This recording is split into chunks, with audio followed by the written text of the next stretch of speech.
Hi, my name is Eli. I may seem like your ordinary teenager, but no. I loved SpongeBob SquarePants and everything related to it. I'm talking movies, books, video games, you name it. But ever since a quite strange and disturbing incident happened about a year ago, which I still remember to this day, I had lost a bit of respect for the series. You see, my dad worked at Nickelodeon Studios on shows like Rugrats, Hey Arnold, Rocko's Modern Life, and last but not least, SpongeBob. Since he knew I loved the series, he always got me SpongeBob VHS tapes for my birthdays ever since I was just 7 years old. And of course, I watched them and loved them because I was an enormously E.T. fan. Anyways, my 14th birthday was on May 11th. It was great. And like always, my dad brought me SpongeBob tapes, but this time, there was a twist that turned the entire situation around. Here's what it was like. Hey Dad, I bet you got me another one of those SpongeBob tapes again like you have for 7 years now. Haha, of course, sport. This one's a Christmas special. Wait, isn't it only May? I looked through your collection, bud. It appears that this is the only one that I haven't found in there. Oh, really? Cool. What do you say? Thank you. Rolls eyes with a smile. No problem. It was at that moment I noticed another VHS in his pocket. It was blank, for some reason. I wasn't going to pass up the opportunity, so I decided to ask him about it. Hey, what's that one? Oh, that's a work in progress. Whatever you do, just don't watch it, alright?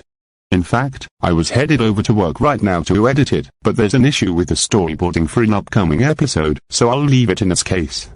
Bye. Bye. First of all, I was wondering why he had looked through my collection, because I wouldn't expect him to do something like that. And second of all, why wouldn't he want me to watch the tape? It was as if he would put a SpongeBob popsicle on a table and tell me not to eat it. I was confused, so I took the tape out of the box for a quick peek. It turned out that the case was as blank as the tape, nothing but black. I took another look at the tape again, before taking it upstairs and putting it in my VHS player. It had a piece of tape stripped across, with the words SPSP 1998 written on it. I was not prepared for what I was about to see, as this would change my perspective on SpongeBob forever. It started out with an upshot of SpongeBob's pineapple house, except it was yellow, making it look like it was peeled or something. SpongeBob then walked out of his house and walked over to Patrick's rock, whistling a happy tune, as he probably would in any ordinary episode. Except when he got there, Patrick's rock was an actual rock.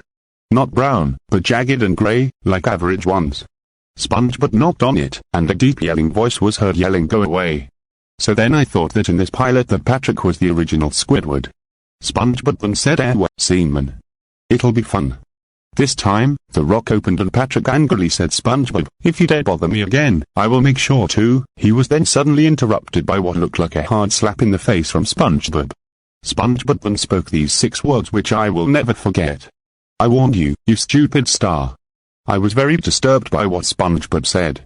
I would never expect him to do that. I would never expect him to do anything close to that, whether it was in the show or not. I soon began to realize that something was just not right with this so-called pilot. SpongeBob was then seen walking to what I assumed was an early version of the Krusty Krab. After walking in the door, there was a time card reading 7 misery-filled hours later.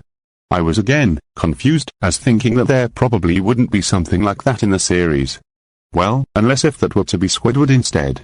After, SpongeBob is seen walking out of the Krusty Krab and into a strange, dark forest. SpongeBob was getting deeper and deeper, where it got darker and more distorted, which started to majorly freak me out. The screen then cut to black for about 5 minutes, which gave me enough time to think about what may happen next. Let's just say my estimate was nothing like the final product. The screen got bright enough for me to see it, where SpongeBob was sitting on the ground, looking like he was about to have an emotional breakdown. He then let out a horrid, ear-piercing scream, preceded by a montage of what seemed to look like him constantly beating himself up, fists and all. I was getting just sick by what was being shown on my television, almost making me want to throw up. After all that, SpongeBob curled up into a ball and whispered the sentence that I won't forget about whenever watching the series again: "Why, just why? Why have I been doomed to an endless cycle of taking out my anger on my true friends, acting normal, letting myself do this to me, and slumping back into my dead home? Oh, I know why. It's because of you. You force me to perform and entertain for your joy. You don't know what I'm going through on the inside, do you, kiddies? You should be ashamed of yourself. I will burn you for this.